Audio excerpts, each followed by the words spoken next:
আসসালামু আলাইকুম ভিউয়ার্স, রেহেনা রান্নাঘরে আপনাদেরকে স্বাগতম। আশা করি দেশ ও প্রবাসে যাই যেখানে আছেন আল্লাহর রহমতে ভালো আছেন, সুস্থ আছেন।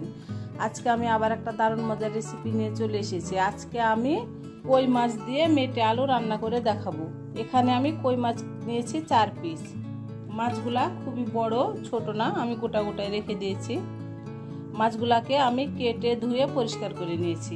আমি মাছগুলাকে লবণ, হলুদ আর মরিচের গুঁড়া মাখিয়ে নেব।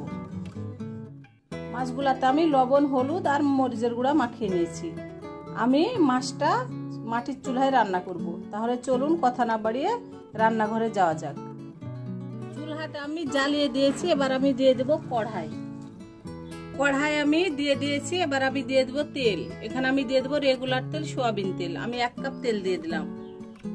মাছ ভাজার জন্য আপনাকে তেলটা ভালো করে গরম করে নিতে হবে, নইলে মাছটা নিচে ধরে যাবে এবং মাছটা ভেঙে যাবে।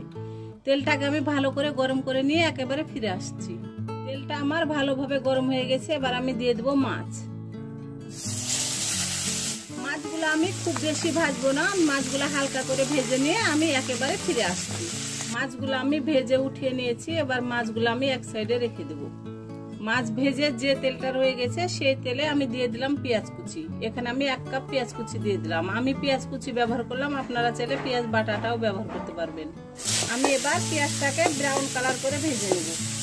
পেঁয়াজটা আমার ব্রাউন কালার হয়ে গেছে। এবার আমি দিয়ে দেবো স্বাদ অনুযায়ী লবণ। আমি দিয়ে দেবো আদা বাটা 1 চামচ, রসুন বাটা 1 চামচ। আদা বাটা রসুন বাটাটাকে আমি 20 থেকে 25 সেকেন্ড ভেজে নিব।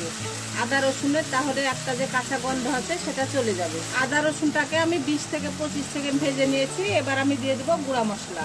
এখানে আছে জিরার গুঁড়া 1 চামচ, মরিচের গুঁড়া 1 চামচ, ধনের গুঁড়া 1 চামচ, হলুদের গুঁড়া 1/2 চামচ। আমি গুঁড়া মশলাগুলো দিয়ে দিলাম। এবার আমি দিয়ে দেবো অল্প করে পানি, গুঁড়া মশলাগুলো যেন পুড়ে না যায়। গুঁড়া মশলা দেওয়ার পরে আপনাকে 3 থেকে 4 মিনিট কষিয়ে নিতে হবে। আপনি যতই তেল দেন, মশলা দেন, আপনি মশলা কষাবেন না, আপনার তরকারির স্বাদ আসবে না। আপনি অল্প তেল মশলা ব্যবহার করেন, আপনি মশলাটাকে 3 থেকে 4 মিনিট কষিয়ে নেবেন, আপনার তরকারির অসম্ভব স্বাদ আসবে। আমি গুঁড়া মশলাটাকে 3 থেকে 4 মিনিট কষিয়ে নিয়ে একেবারে ফিরে আসছি। মশলাটাকে আমি 3 থেকে 4 মিনিট কষিয়ে নিয়েছি। দেখুন আমার তেলটা ছেড়ে দিয়েছে। আমি এবার দিয়ে দেবো মেটে আলু। এখানে আপনার 1/2 কেজি মেটে আলু আছে, আমি দিয়ে দিলাম। আলুটাকে আমি ভালো করে 10 মিনিট কষিয়ে নিয়ে আমি ফিরে আসছি। আমার মেটে আলুটা ভালো করে আমি 10 মিনিট কষিয়ে নিয়েছি। এবার আমি দিয়ে দেবো ঝোলের জন্য পানি। আমি যেহেতু ঝোল করব, আমি পানির পরিমাণটা একটু বেশি দেব। আমার রেসিপিগুলো যদি ভালো লাগে তাহলে আমার ভিডিওগুলো দেখার অনুরোধ রইল। যদি ফেসবুক থেকে দেখেন তাহলে অবশ্যই একটা ফলো দিয়ে দিন। ইউটিউব থেকে দেখলে একটা সাবস্ক্রাইব করার অনুরোধ রইল। হাতে যদি সময় থাকে লাইক, শেয়ার, কমেন্ট করে দিন। আপনাদের একটা শেয়ারে আমি অনেক দূর এগিয়ে যেতে পারবো। আমি এবার ঢাকনা দিয়ে ঢেকে আমি বলকটা ভালো করে উঠিয়ে নেব। বলকটা উঠিয়ে নিয়ে আমি ফিরে আসছি।